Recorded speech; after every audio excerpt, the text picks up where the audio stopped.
We are less than 10 days away from Leagues 5, and today I'm going to break down the drops that come out of each individual region so that we can hopefully nail down which ones are going to be the best to unlock inside of this league. Before we start though, I do want to give a shout out to the channel members. This is actually a massive way that you can support the channel, so if you want to get your name on this list as well as some extra perks like badges and emotes for when we go live, then consider becoming a member today. But let's go ahead and dive on into this here. For the sake of time, I'm going to be skipping drops that you can get from Misthalin or Karamja because those are unlocked for everyone. Also, this video is going to be comparing regions specifically based on the items that you can obtain from either bossing or mini games inside of that region, rather than comparing them by every single training method or resource that is unlocked. So keep that in mind, but let's go ahead and start off with the desert here,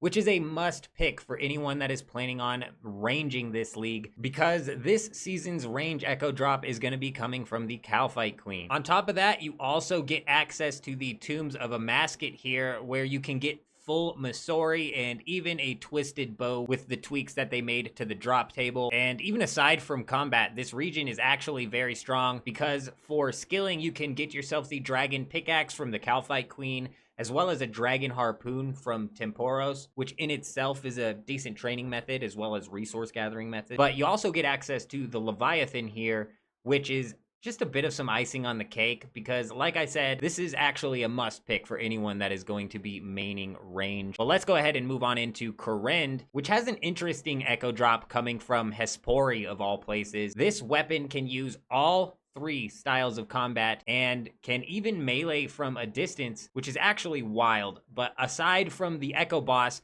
you can also get yourself some pretty big upgrades here. For example, the Alchemical Hydra is here, where you can land yourself the Bone Crusher Necklace, Ferocious Gloves, and even more importantly, the Dragon Hunter Lance. But you also get access to the Chambers of Xeric for some Ancestral Robes, as well as the Prayers, as well as something like the Scythe even. Overall, KOUREND really seems like a region that is split between Mage and Melee when it comes to the unlocks that you get. And personally, I think that Mage is going to be one of the least used combats this season, and this does kind of make me think that this is gonna end up making KOUREND one of the least picked regions. Not because KOUREND is bad or anything, because like I said, you do get access to a lot of niche training methods, as well as some even smaller upgrades like the Cudgel or the Dragon Axe and resources from Wintertodt, but more so because there's not going to be a whole lot of mages vying to get those ancestral robes. But let me know down in the comments if you plan on picking KOUREND and what you plan on getting out of there. But let's go ahead and move on into TIRANNWN, where you're going to end up getting access to Zulrah and the Blowpipe, Zalcano and the resources from that, as well as the Gauntlet, which is where you're going to get the Crystal Blessing, which is going to massively buff your crystal equipment when using melee. I believe that TIRANNWN is where a lot of the melee mains are going to end up going, purely for the echo drop.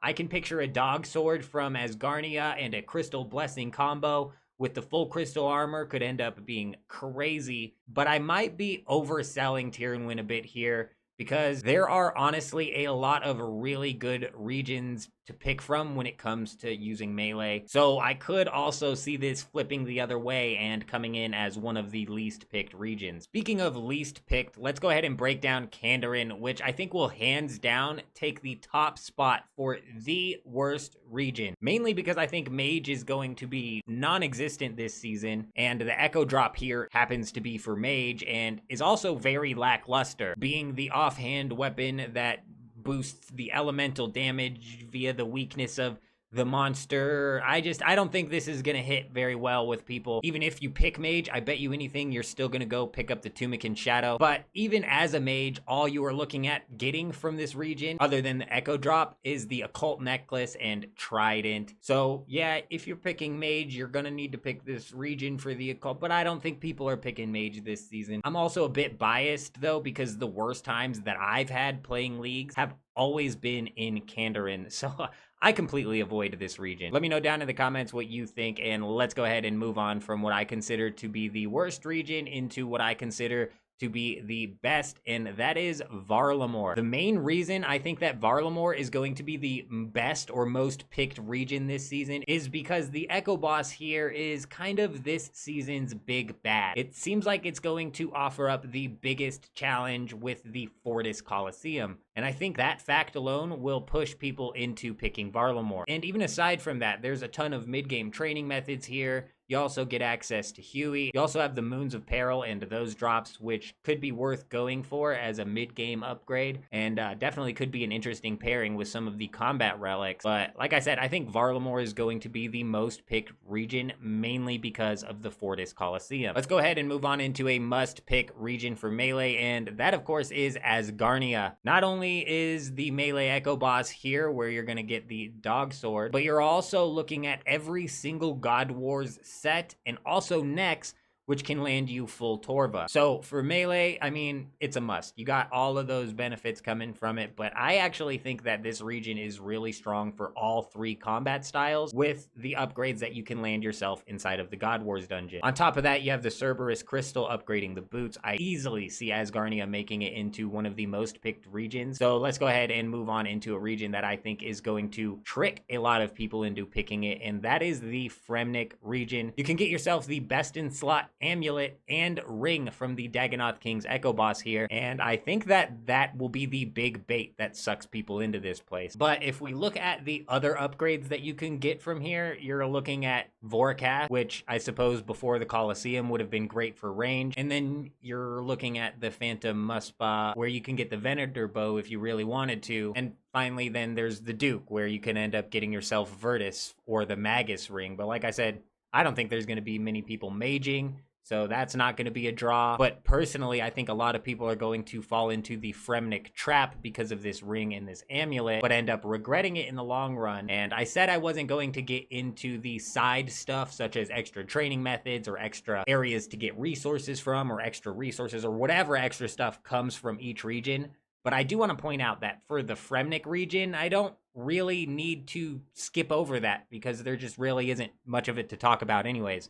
I mean, you got Slayer in the caves, I guess. Let me know down in the comments your arguments for picking FREMENNIK. I suppose I could be easily overlooking something, but let's go ahead and move on into the wilderness, where the King Black Dragon is the Echo Boss that drops a one-handed weapon, the Thunder Khopesh, as well as a shield, the Thousand Dragon Ward. This combo here is actually good for range and melee even, because the shield is insanely powerful, but for melee in particular, this sword is actually wild. It has a 20% chance to cause some AoE damage, as well as a special that just can end up hitting like 2 or 3 times, I think. As much as I think ASGARNIA is a must pick for melee, I mean, out here in the wilderness might be a must pick as well, because you also have Callisto, Venenatis, and Vedion, as well as their counterparts, each of which can end up getting you a dragon pickaxe, as well as their rings and the Void Waker. That's not even all though, because there's the Corporeal Beast and the shields from that, Revenants and the money from that, all the mini bosses out here, though the Void Waker and the shields from the